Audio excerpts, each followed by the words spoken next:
Tonight on Crimewatch, some bizarre goings-on. Robbers dressed as skeletons. The skip that crashed into a bank.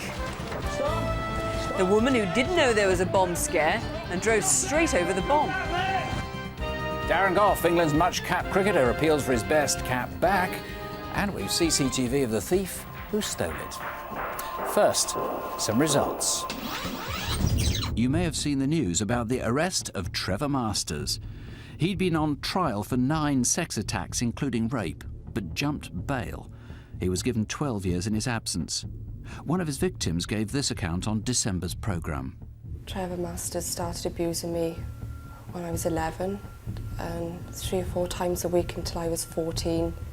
He used to punch and kick my brother, and he had numerous knives and weapons around the walls of the house. He threatened me with a horsewhip once. We had over 60 calls, 2 especially useful, and as a direct result, officers in France began following a trail of cash withdrawals. It led detectives to the town of Pau, where Trevor Masters is now being held, awaiting extradition. 2 months ago, we got dozens of calls about a parcel bomb sent to a family in a village in Gloucestershire. Subsequently, we heard about another case, and if anything, it's even more baffling. Unless you can shed some light on it. On 95.8 FM and 1485 AM, live from the BBC's Radio Merseyside News, keeping you in touch.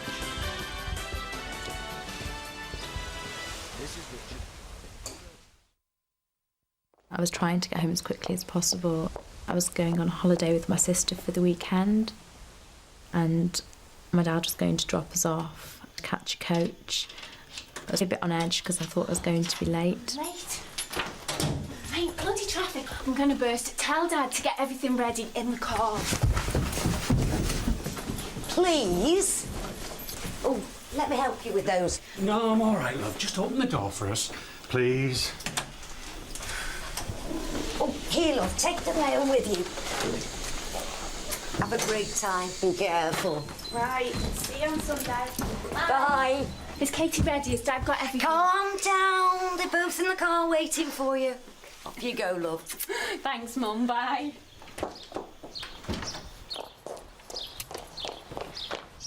I don't often get packages in the post, just your usual mail, bills, nothing unusual. And I just remember thinking at the time, wow, somebody spent £4 sending me a parcel, which, you know, someone really wanted to send me this. When I pulled out a gold tin and it said Galaxy on it, I thought that was unusual because it wasn't packaged like a box of Galaxy would have been packaged, and it was a heck of a lot heavier. It had obviously been opened before, and so when I did open it, I was cautious, I suppose. Drive, Dad, drive! It looked like a bomb! It looked like a bomb!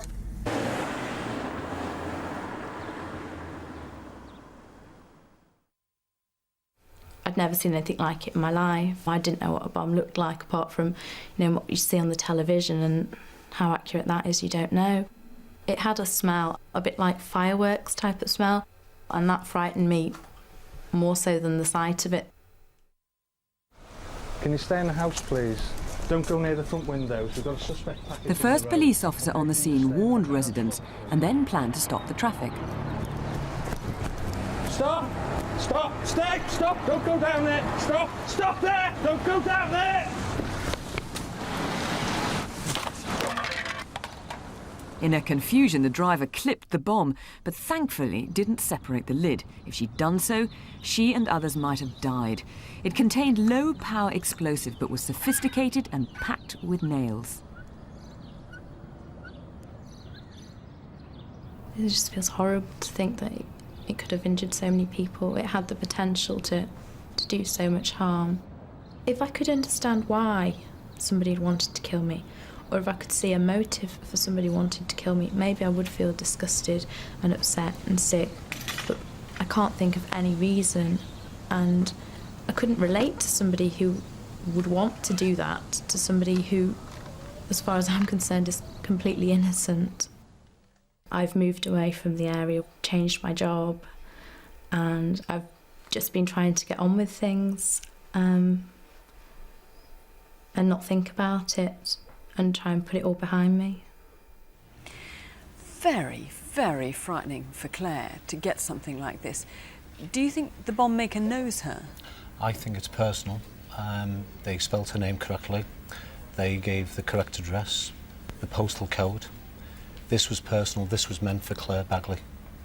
What about the bomb? Tell us about the bomb. The bomb, I've seen other devices. This was a very sophisticated device. And it came in this, didn't it? This Galaxy chocolate box. It did, yes. And as far as I'm concerned, is that this person who's put this together has probably done something similar before. It was very sophisticated. Horrifyingly, you can find out about bomb making on the internet and Yes. there's books and things. You don't think it's someone who would have just kind of bodged it together from finding out about it like that? That's not a first-timer. They've done something similar before. And what about the way he or she posted it as well?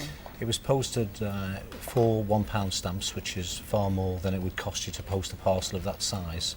That tells me that the individual who's done this had saved them going into a post office, having to have it weighed. Therefore, there's a possibility that person could be identified.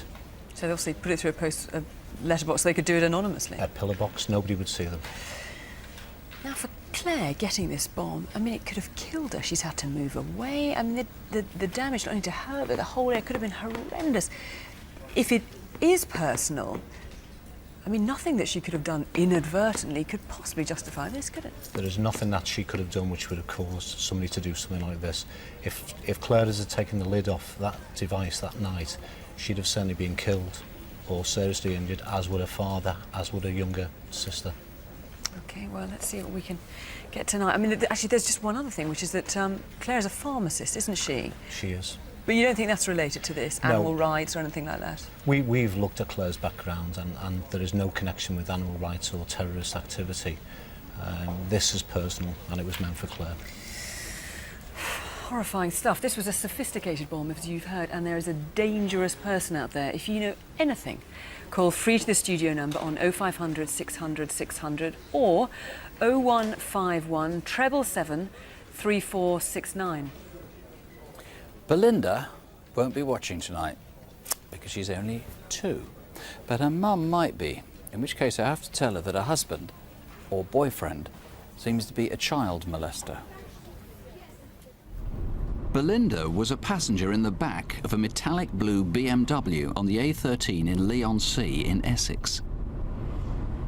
A 16-year-old with learning difficulties was walking along the A13 past Thames Drive.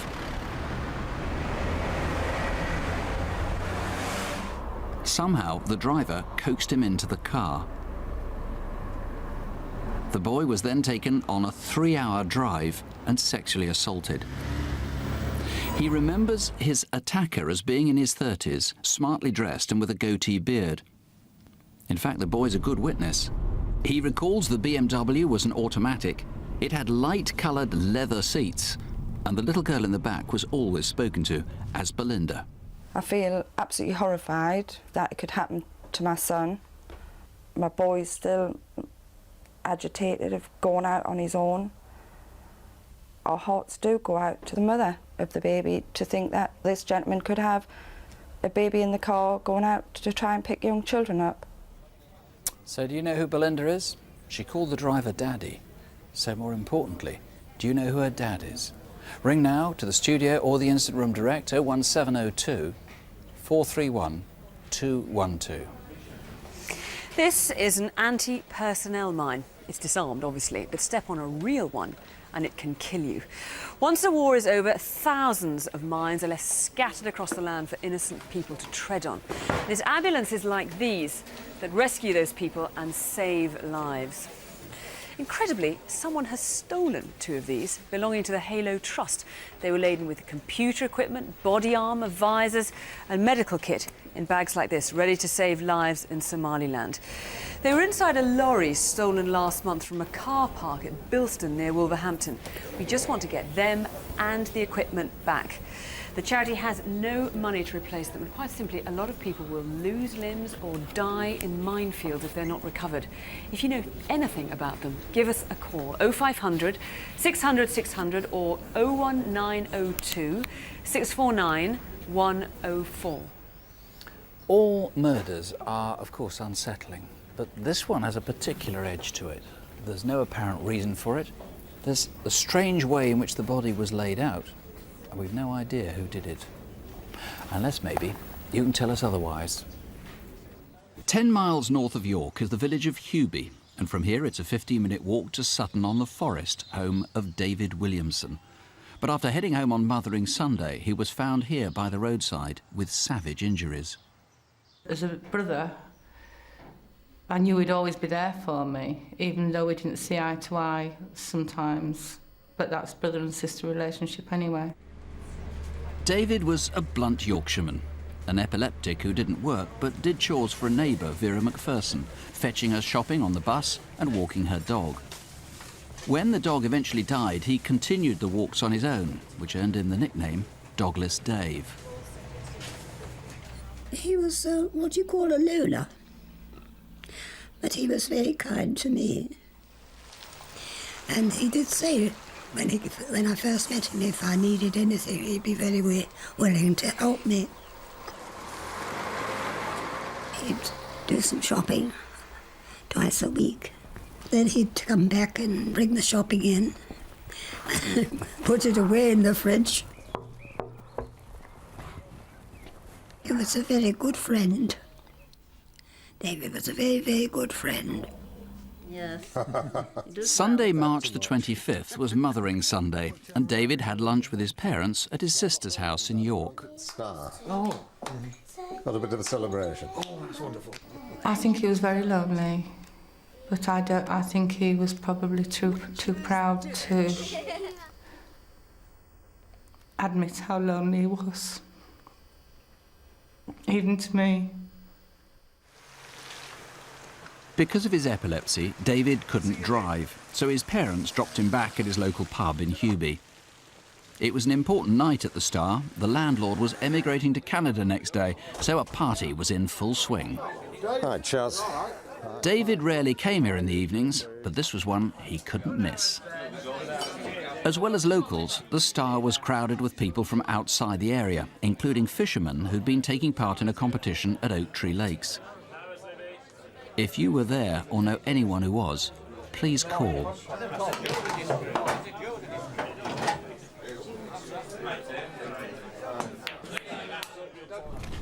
At 11:30, David left for home. The clocks had gone forward the previous night and timings may now be confused. In fact, little is clear from here on in. What we do know is a stranger was loitering suspiciously on the corner of West Villas, not far from the pub. Perhaps entirely innocent. Who was he? When he realised he'd been seen, he strode off where David was heading, towards Sutton-on-the-Forest.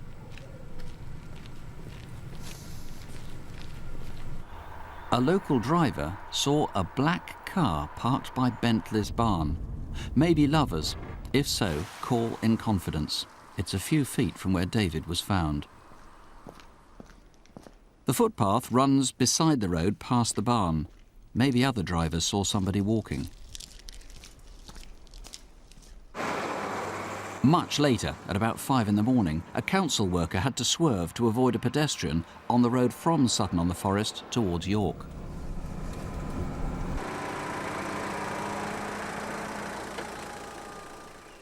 About the same time, an early walker found David near the barn, apparently asleep.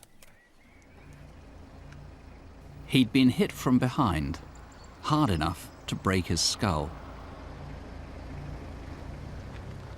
He spent the whole night till about 10:15 by his side, and then he died.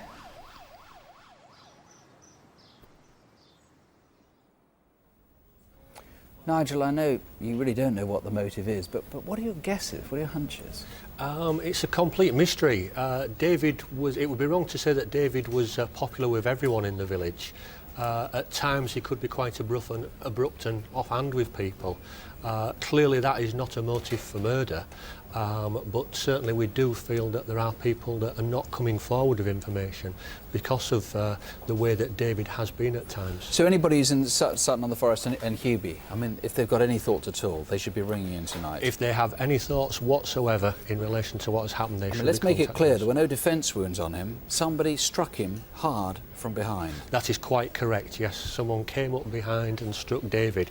The way that David was found, one possible theory actually is that the person didn't intend to actually kill David. It may well be that that is actually the case. Tell me why, when you say the way he was found. There certainly seemed to be some compassion in the way that he was found by the side of the road. As though someone had realised what they'd done and tried to make it right. Yes, that's correct. It would appear that that was the case. We're obviously still awaiting some forensic tests, but it would look that someone has suddenly come to the senses and realised what they've done. Whoever did it is watching Crimewatch tonight. Supposing they ring you, what's going to happen to them? If they contact the police, which I would urge them to do, this is still a very serious matter. A person's life has been taken. However, if they contact the police, obviously the compassion of contacting the police and coming forward will help them considerably. If not, of course, there are various other ways in which you can start to trace them. I mean, first is that black car which is parked by the barn, and that was only 10 or 12 feet away. Absolute confidence, is it, for lovers, whoever's in that car, if they come forward? That is quite correct. If it is lovers, if they come forward, we will treat any information that they give us in the strictest And that confidence. man in the village, supposing, as I said in the film, maybe it was purely innocent, but supposing he was up to a bit of no good but had nothing to do with this murder, what happens if he comes forward? Again, if the person comes forward, explains to us what he was doing, we do need to eliminate him from the inquiry. Again, we will treat the information in confidence. And the guy walking from Sutton-on-the-Forest towards York at 5 o'clock in the morning, you need to eliminate him. Interestingly, while we were doing filming in the village, somebody came forward and told us about a blue Volvo which might be implicated. We hadn't heard anything about that. Yes, that's quite correct. That was the first that we'd actually heard of it. A chef at another public house in the village was leaving work about 20 to 10 when he saw what he describes as an old blue Volvo, possibly B registration and estate, driving around the village. The driver appeared to be lost or as if he was looking for something. The vehicle was seen by the same witness a short time later again in the village of Sutton-on-the-Forest. OK, was that you? Sunday the 25th of March, remember? And incidentally, it's a long shot this, but a gold chain like this seems to be missing. Can you link that in any way at all? There's a £5,000 reward. Please call us here to the studio, 0500 600, or to the incident room on 01 904 618 618. Now let's go to our own detectives. This is a fake police warrant card, although it looks very authentic. But the person who used it is definitely not a policeman, and I need you to tell us who he is, please. There's been a report of him trying to blackmail a London minicab driver into sexual activities. Now, although the driver was unlicensed, we're not charging him. We just want to speak to anyone else who this may have happened to. So here's a safety tip. Have a look at my warrant card, which I can assure you is real. If you're shown a warrant card, no policeman will mind you examining it closely. 0500 600 600 or 020 8733 6252. And now I'll pass you on to another very real police officer. Now, there's nothing more romantic than someone giving you a ring, unless perhaps it was stolen. So, if one of this lot gets down on one knee to you, beware. One of these men wrenched open a display cabinet at Horsham, West Sussex, and took 14 rings. A woman in the shop gave chase bravely, but they got away. And over in East Sussex at Seaford, this man asks for an eyeglass to examine a ring and then does a runner. Next to Truro in Cornwall, this man takes a fancy to a watch, a Rolex Datejust. In fact, he likes it so much he decides not to pay for it. Now, for any of these five faces, 0500 600 600. Think back. What were you doing in the few days after Christmas? It's a time a family in London will never forget. The family was sitting around chatting in the early evening, and a friend was using a computer in the next room.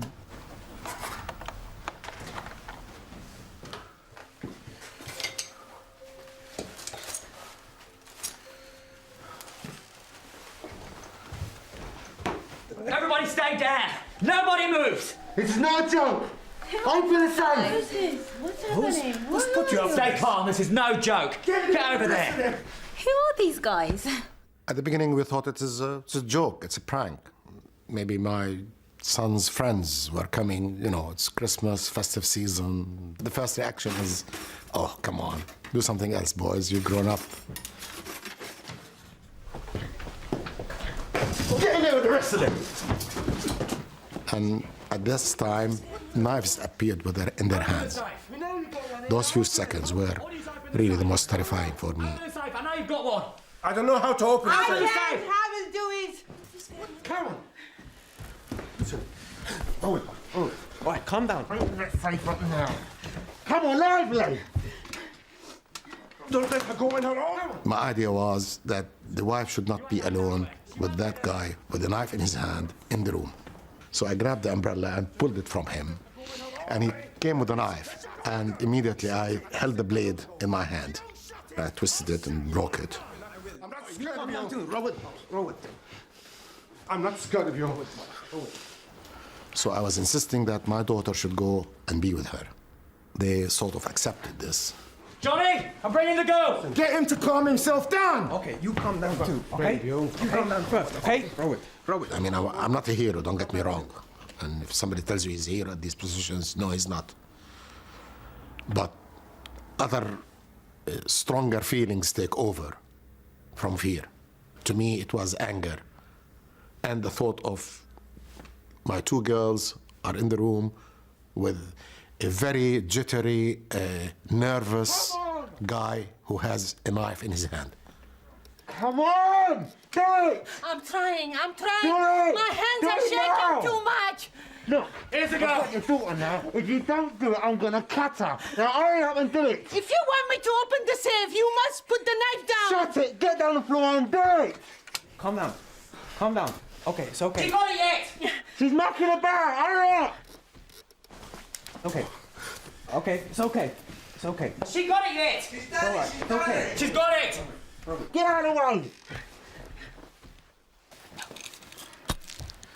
Bag it! Bag it!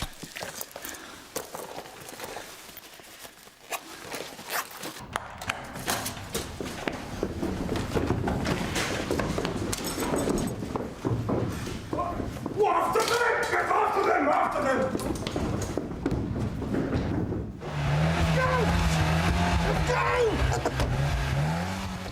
There was a fourth man, a white man, in the car.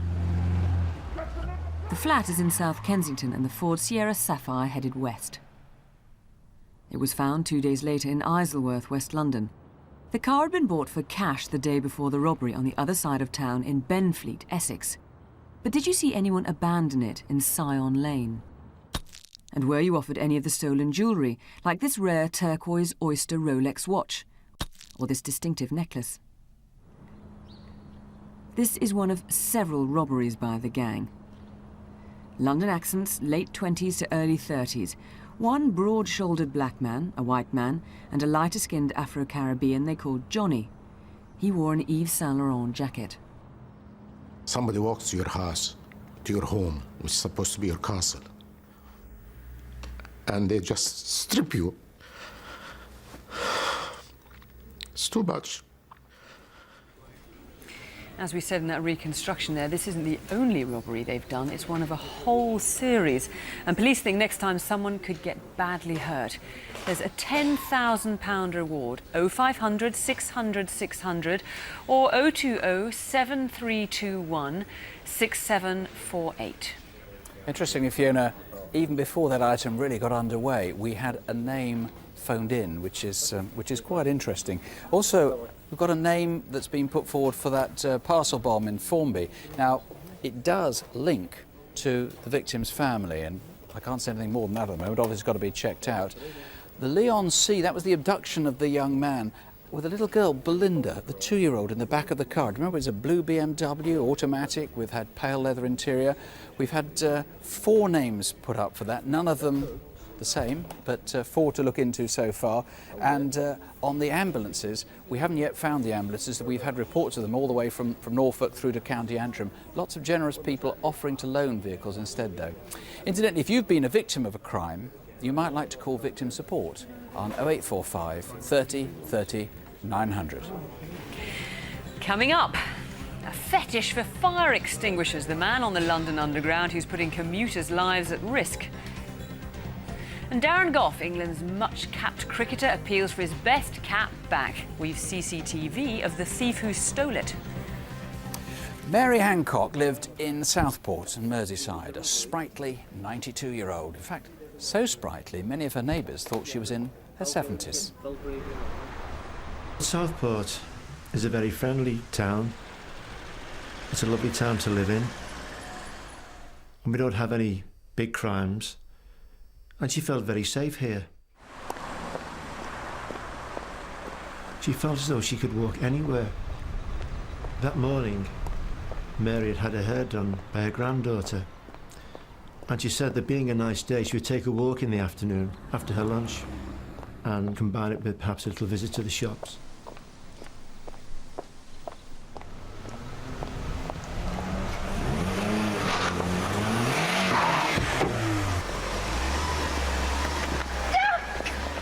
It was very typical of Mary to resist any attack on her person. She would defend her territory.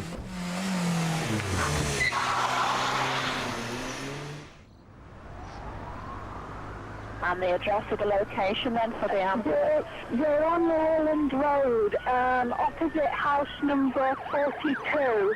We've got a lady here who's been mugged. She was very brave throughout the whole thing. She didn't make a fuss. She was telling me, which I found quite upsetting, that all was in her bag was a £10 note and what she described as some bibs and bobs and a lipstick, and that was all. What about the woman who attacked you? Can you describe her? Oh, I can describe her quite vividly. In her 20s, she was quite plump and had blonde hair. I think it was bleached. She didn't have a thin face. She never said a word, but I definitely recognise her again. A month after the attack, Mary died from her injuries.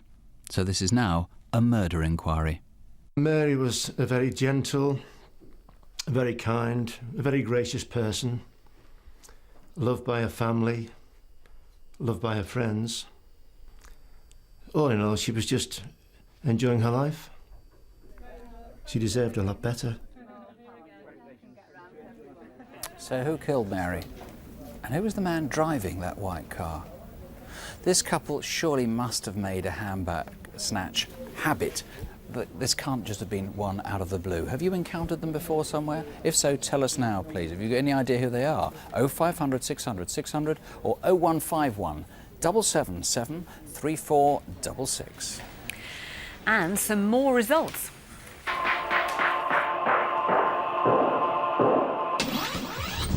Last year, we showed CCTV of an attack on a man outside a hospital. Raymond Khan was told he'd been on Crimewatch and handed himself in. He's been sentenced to 200 hours community service. Christopher Jackson shot his boss after an argument, but a viewer knew where he was hiding. He was found in an attic, and 2 weeks ago, he was given 7 years. Thomas Dickinson was wanted for an act of indecency with an 11-year-old boy.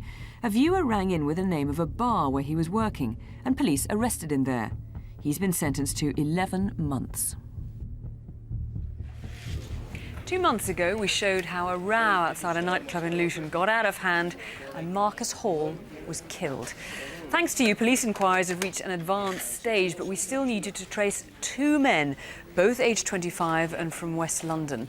They're Adebayo Ekun, 5'10", and Kevin Monty, who's 6 foot tall. If you know where they are, please call the Instant Room on 01582 394 248. Do you know who this is? It's a thief stealing from the back of a car in Swiss Cottage in North London. What he's taken is particularly precious to its owner. And the owner is someone every cricket fan will know. Yorkshire and England's much-loved and record-breaking fast bowler, Darren Gough. Darren. Hello. Tell us about what was stolen. Well, basically everything in my car, he probably knew, but I was going to have lots of things in there after the test match. There was leather jackets, there was training kit, there was trainers, shirts, 7 pairs of sunglasses, 7 computer, pairs of 7 sunglasses? pairs. He must have had a field day. The most important thing was your cap. Tell us about the cap. Yep, the England cap. When you play 25 games, you get a cap with 25 on. When you play 50, you get the same England cap, but it's got a 50 underneath. When you're 75 and 100. So it is quite a special cap. Although I never wore it in the game, it is special because it was presented to me before the start of play. So anyone who's stolen that cap will very much know that they have your 50th Test cap. Yeah, and there's only probably 3 people who have played 50 Test matches since we've started doing the caps. So it's not as though there's plenty around. So I'm probably only the 3rd person to get one because we've only been doing it for the last 18 months or so. You do get some of your stuff back. Tell us how that happened. Well, some of that, I got all the whites back. Obviously, didn't think you could do anything with the whites. They got my initials on the sleeve and my test number 568 underneath the logo. But some were found in a skip, and then the other rest of it were returned to the Sun newspaper by two youths who said they found it in a football field. And didn't leave their name? No. So all you want now is for them to do it, or somebody to do it with your cap, which has 50 on the inside of it. Yeah, the cap's obviously the one. It was, although, like I say, although I never wore it in the game, it was something presented to me before the start, and it would be nice to get the original one back, yeah. Quite nice to get this guy caught as well. Yes, it would be, yeah. Very nice. Well, let's see if you can help. Take another look. Do you recognise him? 0500 600 600 or 020 8733 6066. Now, for our next reconstruction, to be raped is horrific enough. But for one woman, the ordeal was made even worse because a stranger who'd attacked her approached her in the street a week later.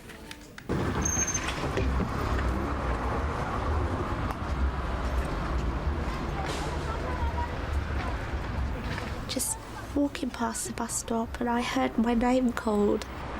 Vicky? Hello, Vicky? It was the man that had attacked me. Saturday afternoon outside Sainsbury's in Athlone Road in Alperton, West London, and he walked off towards the Ealing Road. To know that he knew my name was the most chilling thing. It was terrifying. The rape itself had happened 8 days earlier. How is Vicky today? Distraught, just absolutely distraught. However, we did manage to talk quite a lot about exactly what had happened, and she gave me some more detail, a lot of recall.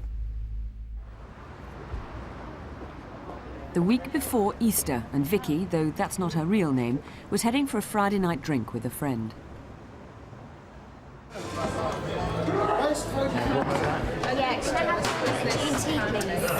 Pint of lager, please.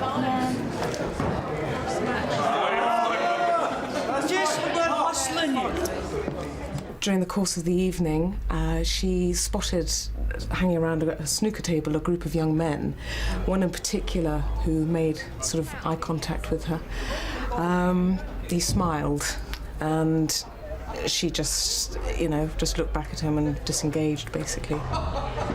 I noticed him because he was looking and smiling, and I thought nothing of it. Have you? No, I went to, have you seen Gladiator?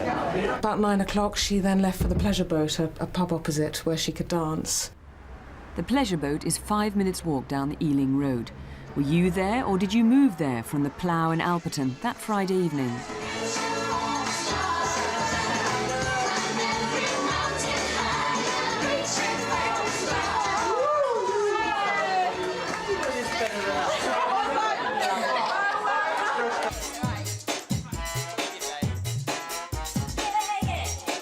During the course of this evening, this guy that she'd recognised from the pub previously came up to her and tried to dance with her.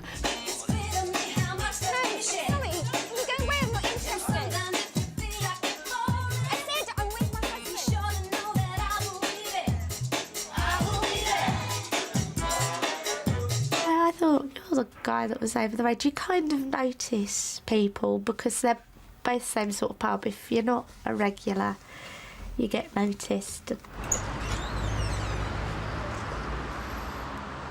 He said, do you want me to walk you home? I'm like, be silly, it's out of your way. You miss the bus, you won't be able to get home. Right then, See you later. Okay, yeah, I'll speak to you soon. Bye. I do the walk quite often. I've lived there 20 years. On her way home, Vicky went to Sainsbury's. 11 o'clock on a Friday night, the week before Easter. Did you see a man who caught your attention, maybe hanging around outside? From Sainsbury's, Vicky walked down Athlone Road, through an industrial estate and eventually to Manor Farm Road. I didn't notice anybody at all. I didn't see anybody around me, wasn't aware of anybody walking near me, behind me or anything. Grabbed her left arm, grabbed her hair and dragged her into the open parkway just there. It all happened so instantaneously that as I heard something, I felt the pulling sensation. It went over. The main point of contact seemed to be across her mouth.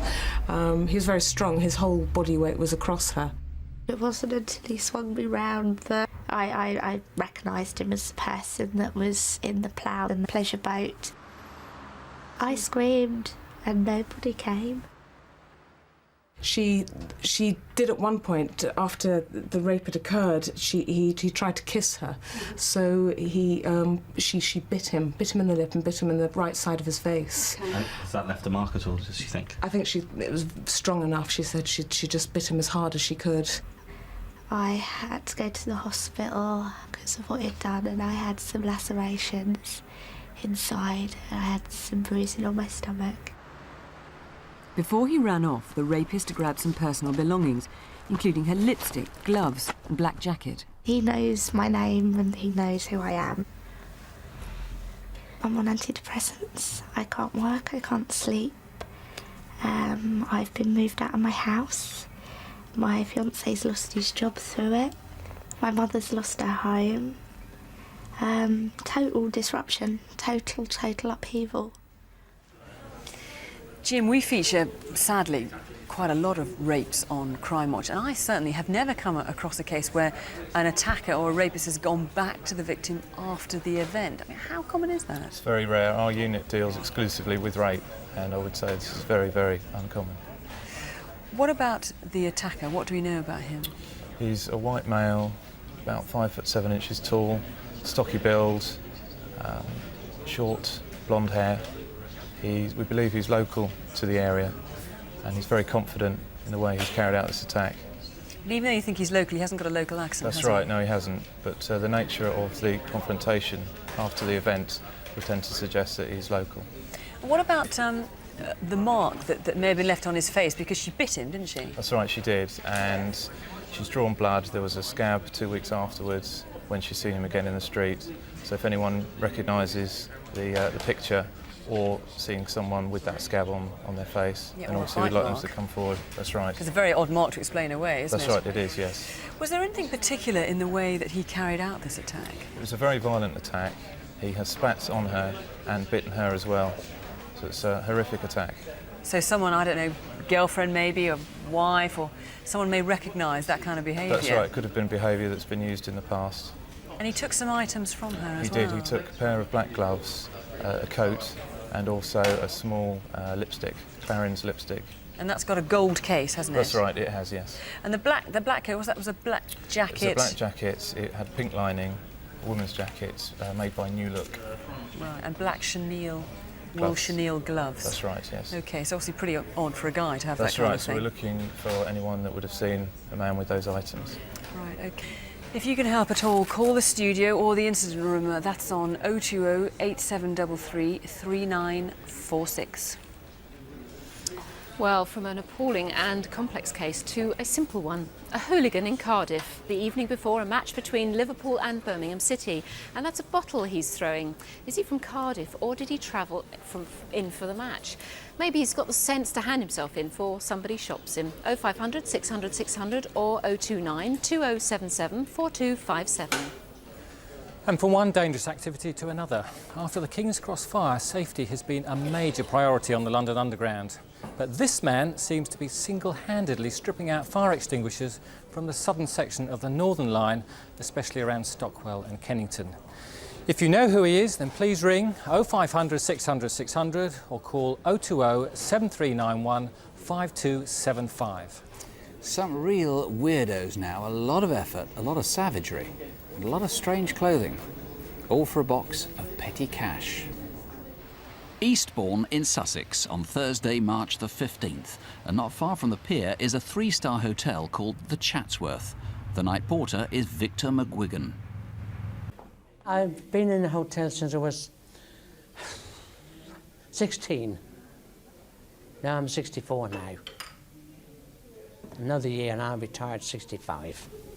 I love it. I love it. I wouldn't do any other trade.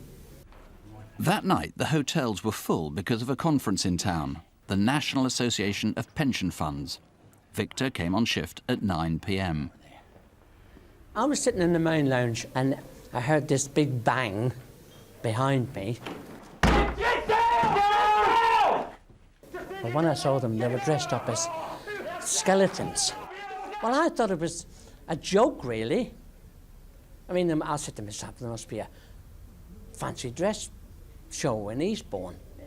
The tall one got me on the floor, and he punched me a couple of times. In fact, he nearly punched his eye out. And then he tied my arms around my back with a hairdryer. All they were after was the cash float. I've got it! I've got it! £200 or £300 at most. I've got it! Come on!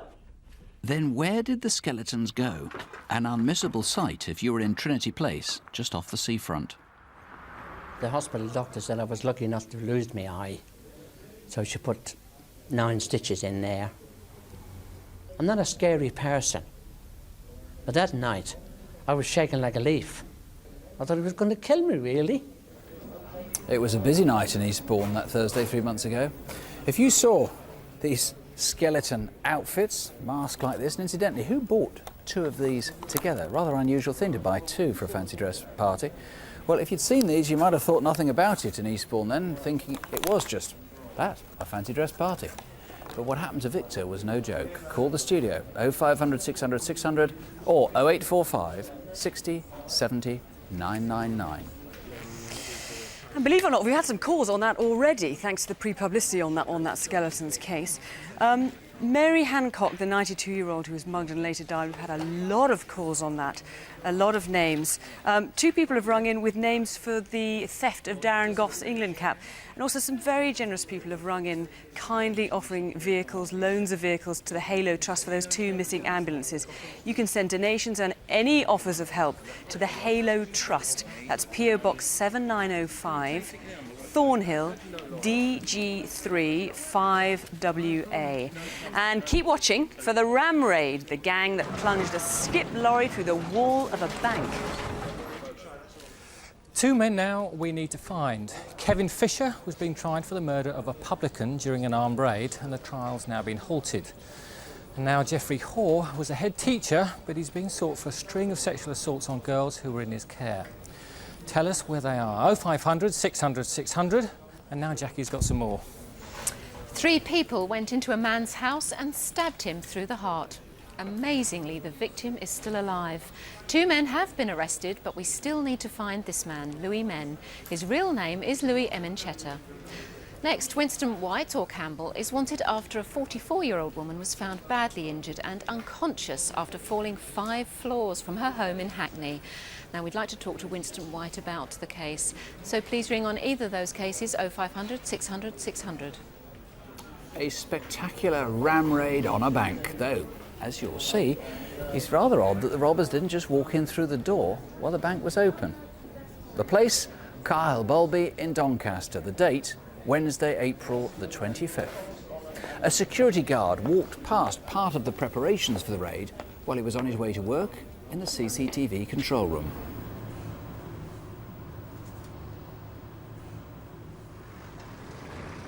Carhill Industrial Estate has a little sub-branch of the NatWest, open between 11 and 3. 2 of the cashiers regularly park by the side wall.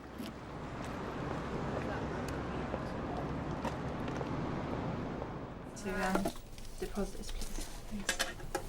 This is Stephen. Hello. Can I have a balance on Mike? Just as the bank was about to close, the skip was on the move.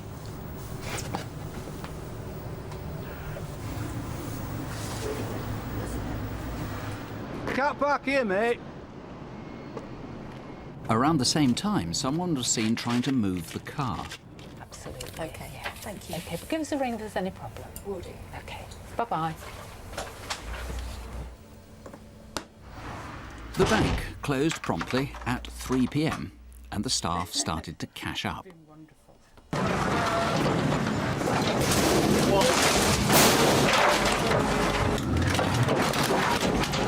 Get down! Get down! Now!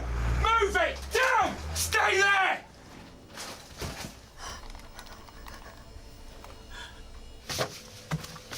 Come on, hurry up, come on!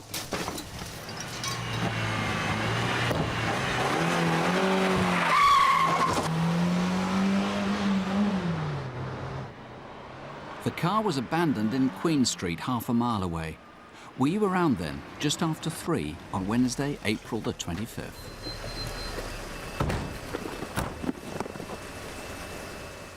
There's a lot of money for anyone who can solve this crime, and the government will surely have a circle of people who know about it. A free phone call now can make you £15,000. And who was the man asking for directions? Excuse me, mate. Can I drive out up this way? Yeah, can you stop there? Cheers, mate. That was on the morning of the robbery in the street where the car was dumped. Who was that?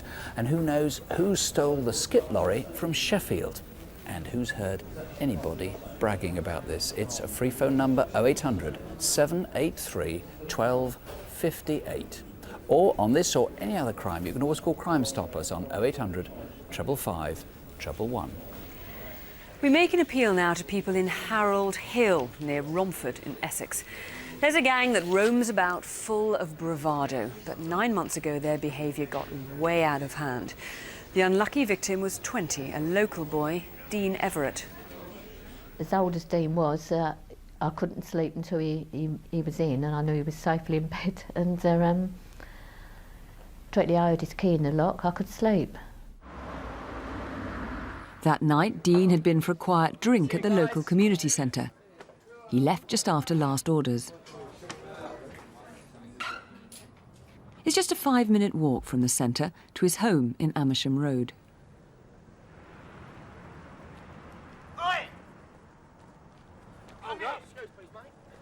Someone shouted out. I thought they called me, I think. Then they come running over, and then they all surrounded me, and one of them punched me from the side. Then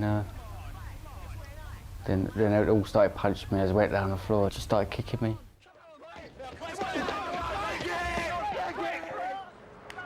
The attack was unprovoked. And if you were on Petersfield Avenue, you may have seen the gang as they ran away, whooping with triumph. I just tried to get up, and I couldn't move my legs. I couldn't lift myself up off the floor. Then just as I just couldn't get up. They told us his neck was broken and there was damage to the spinal cord. And they operated and put a plate in his neck and some bone from his hip. You know, they said to give him the best possible chance of walking again. Worked in a tyre place, and I liked it there. So I was learning to drive as well. There wasn't no reason to do it. I ain't staying in a chair the rest of my life. I ain't letting them put me in a chair. Doctors won't know for 2 years whether Dean will be able to walk again. But after months of paralysis from the neck down, he's regained some use of his hands. Who did this to him? We know they've been boasting about it. Were you a gang member who didn't take part? Did anyone tell you what they'd done? No anonymous calls on this, please. The time has come for people to come forward and be counted. Call the studio or 01708 779 246. We've had lots of calls about the bogus policeman who targeted a taxi driver. The police are really thrilled, and I'm pretty sure that we're going to be knocking on his door very soon. Well, I'm going to squeeze in another case in true Crimewatch tradition, and I've got one more face for you to put a name to. Next to London, this man has sexually molested at least a dozen women and girls in just 1 hour. Some in the street, some on the underground, and thankfully the tube now has security cameras everywhere. The woman who attacked said he stank strongly of booze and was unshaven with long, untidy hair. If you know him, call 020 7391 5275. A nice guy now, in fact, widely popular. assassinated as though in a gangland feud. Albert Lutterod, better known as Abs, was shot in the head in a block of flats where his mum lives in West London. The police have had lots of help, but not enough to go for a prosecution. Maybe you can change that. Julian, tell us what happened, first of all. Indeed, Albert was a well-known and popular figure on the South Acton estate in London, but he far from being a major criminal, but he did dabble in small, low-level cannabis deals. We know that 10 minutes before his murder, he had an argument outside the block of flats with two black males and also a man who was described as being a friend of his. We've never traced the black males, and also we've never traced the so-called friend. We know that after the murder, two black males were seen to run from the side of Barry House into a small black saloon motor car and drive off. You reckon there'll be a lot of talk about this around the estate and perhaps further afield than that? I mean, Abs was very well known, partly because he was so big. He was something like 6'4", wasn't he? Yes, he was indeed. He was called a gentle giant, and there will be a lot of talk about this murder. I believe also that the murder is fairly localised, and the people involved in this may well be involved in the local drug scene. I think they may well have bragged about the murder, especially as it's remained unsolved for the past year, a year yesterday. So we're hoping and appealing to people that would have known the people who have done this killing, or indeed will have heard the killers talking, to come forward. There's a substantial reward of £10,000 being offered by the Metropolitan Police, and any information will be treated in the strictest confidence. £10,000 reward? £10,000. There's something rather odd happened when the three split away from Abs. I heard from one statement, it was almost as though they recoiled at something. Yes, indeed. They appeared to be having a conversation outside Barry House, but then for some unknown reason, almost as if somebody produced something, maybe a weapon or whatever, the two unknown black males seemed to recoil back and bomb-burst away and run away. It's my belief they may well have run away and come back a very short time later with a gun. And somebody's still got that gun in the community, of course. Yes, indeed. So it's pretty important, anybody who knows anything. Yes, indeed. Anyone that knows anything will take the information in the strictest confidence and ask it to ring Crimewatch or indeed the incident room. OK, and let me just point out, incidentally, that if you do want to call and get the reward, you don't want to give your name, the best is not to call us here, 0500 600 600 on those circumstances. If you want to get the reward, then the best way to do it is to call Crime Stoppers, 0800 555 111. The incident room on this, 020 8358 1731. We've had a lot of calls so far tonight, some very encouraging calls. I know we're going to get a lot more, so keep ringing in and we'll have more news for you with Crimewatch Update. You can stay awake, that's in 35 minutes. And it looks like we might have quite a bit more news to tell you. If you're having an early night, though, don't have nightmares. As we always say, do sleep well. Good night. Good night.